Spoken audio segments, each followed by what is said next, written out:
والصلاة والسلام على من لا نبي بعده. أما بعد فأعوذ بالله من الشيطان الرجيم.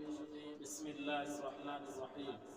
الله ولي الذين آمنوا يخرجهم من الظلمات إلى النور والذين كفروا أولياؤهم الطاغوت يخرجونهم من النور إلى الظلمات أولئك أصحاب النار هم فيها خالدون. صدق الله العظيم.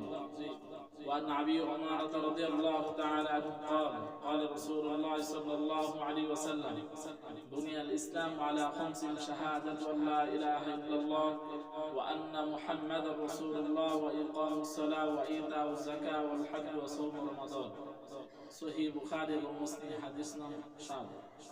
আলহামদুলিল্লাহ, মহান রব্বে কারীমের নিকট অসংখ্য গুণিত শুকর ও সুজুদ যে মহান মালিক আল্লাহ তাআলা কিছু দিনই আলোচনা করা এবং আপনাদেরকে শোনার সুযোগ করে দিয়েছে, এই জন্য শুকরিয়া আদায় করি আলহামদুলিল্লাহ। প্রিয় উপস্থিতি, আমি আপনাদের সামনে মহাগ্রন্থ আল কোরআন থেকে একটা আয়াতে কারিমা পেশ করেছি। তারই পাশে মহামানব যার আদর্শ এবং তরিকার মধ্যে রয়েছে নবী জাহানের কামিয়াবি এবং সফলতা, সেই মহামানবের অসংখ্য হাদিস থেকে আপনাদের খিদমতে একখানা হাদিস পেশ করেছি। কোরআন এবং হাদিসকে সামনে রেখে অল্প কিছু আলোচনা করার নিয়ত করেছি। ওয়া মা তাওফীক ইল্লা বিল্লাহ। আমার তেলাওয়াত করে তো আয়াত এবং হাদিসের মধ্যে আল্লাহ তাআলা ঈমানের কথা তুলে ধরেছেন। ঈমান এটা আরবি শব্দ, এর আবেদনিক অর্থ হচ্ছে বিশ্বাস স্থাপন করা, কোনো কিছুকে সত্য বলে মেনে নেওয়া। জুমহুর মুহাদ্দিসিনে কেরাম এভাবে ঈমানের সংজ্ঞা দিয়েছেন: আল ঈমান হুয়া তাসদিকু বিল জিনান ওয়াল ইকরারু বিল লিসান ওয়াল আমালু বিল আরকান। এক নাম্বার, আল্লাহ তাআলার বিধিবিধানগুলোকে অন্তরে বিশ্বাস করা। দুই নাম্বার, আল্লাহ তাআলার বিধিবিধানগুলোকে মুখে স্বীকার করা। তিন নাম্বার, আল্লাহ তাআলার বিধিবিধানগুলোকে আমলে বাস্তবায়ন করার নাম হচ্ছে ঈমান।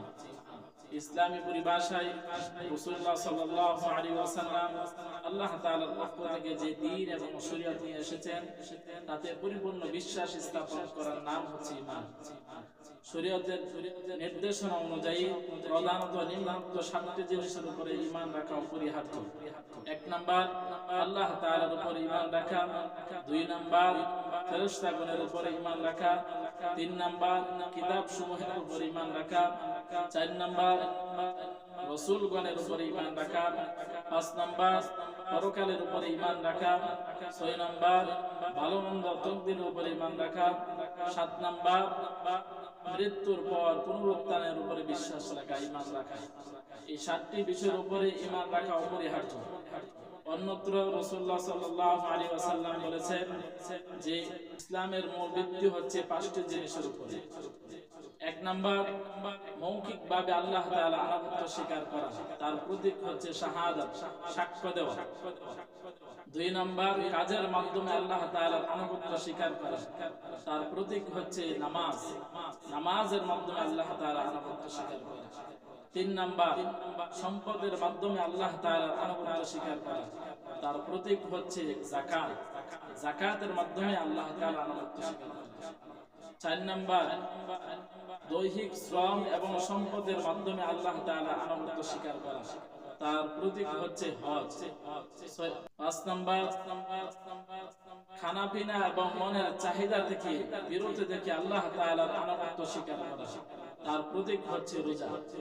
এই 5টি হচ্ছে ইসলামের মূল বুনিয়াদ। এই 5টি বুনিয়াদের উপর থেকে আমল করা। অন্যত্র হযরত আয়েশা রাদিয়াল্লাহু তাআলা আনহা থেকে বর্ণিত, আয়েশা রাদিয়াল্লাহু তাআলা আনহা রাসূলুল্লাহ জিজ্ঞাসা করতেছেন, কুলতু ইয়া রাসূলুল্লাহ, ইবনে জুদান কানা ফিল জাহিলিয়াতি। ইবনে জুদান জাহিলিয়াতের যুগে ইয়াসিরুর রাহমা ওয়া ইউতআমুল মিসকিনা, সে আত্মীয়দের সাথে সুসম্পর্ক বজায় রাখত এবং মিসকিনদেরকে আহার করাতেন। তখন হযরত আয়েশা রাদিয়াল্লাহু তাআলা জিজ্ঞাসা করলেন আল্লাহর রাসূলকে, ফাহাল যালিকা নাফিউহু, হে আল্লাহর রাসূল, ইবনে জুদান সে আত্মীয়দের সাথে সুসম্পর্ক রাখা এবং মিসকিনদেরকে আহার করা, তার এই ভালো কাজগুলো পরকালে কোনো কাজে আসবে কি? রাসূল সাল্লাল্লাহু আলাইহি ওয়াসাল্লাম বলেন, ক্বালা লা ইয়ানফাউহু, তার এই ভালো কাজগুলো উপকারে আসবে না। কেন আসবে না? রাসূল সাল্লাল্লাহু আলাইহি ওয়াসাল্লাম বলেন যে ঈমান থাকা শর্ত, ঈমান না থাকলে কোনো ভালো কাজ তার পরকালে কোনো কাজে আসবে না। এজন্য ঈমান থাকা শর্ত। বর্তমান সময়ের মধ্যে আমাদের দেশের মধ্যে আপনার বিভিন্ন ধর্মপন্থী মানুষ আছে, তারা মনে করে যে হিন্দু ধর্মের মধ্যে থেকে ভালো কাজ করে পরকালে নাজাত পাবে, খ্রিস্টান ধর্মের মধ্যে থেকে ভালো কাজ করে সে নাজাত পাবে। অন্যান্য ধর্মগুলোর মধ্যে বিভিন্ন মানুষ মনে করে যে তারা ভালো কাজ করে পরকালে নাজাত পেয়ে যাবে। রাসূল সাল্লাল্লাহু আলাইহি ওয়াসাল্লাম বলেন যে ভালো কাজ করে নাজাত পাওয়ার জন্য শর্ত হচ্ছে ঈমান। ঈমান না থাকলে পরকালে নাজাত পাওয়া যাবে না। আমি আপনাদের সামনে একটা আয়াত তেলাওয়াত করেছিলাম, সেই আয়াতের মধ্যে আল্লাহ তাআলা বলেন আল্লাহু ওয়ালিয়্যুল লাযীনা আমানু ইখরিজুহুম মিনাজ যুলুমাত। আল্লাহ তাআলা ঈমানদারদের অভিভাবক, ইখরিজুহুম মিনাজ যুলুমাতি ইলান নূর। ঈমানদারদেরকে আল্লাহ তাআলা অন্ধকার থেকে আলোর দিকে নিয়ে আসে। ওয়াল্লাযীনা কাফারু আউলিয়াহুমুত তাগুত। আর অস্বীকারী কাফেররা তাদের অভিভাবক হচ্ছে তাগুত। তাগুত ইখরিজুনাহুম মিনান নূর ইলা যুলুমাত।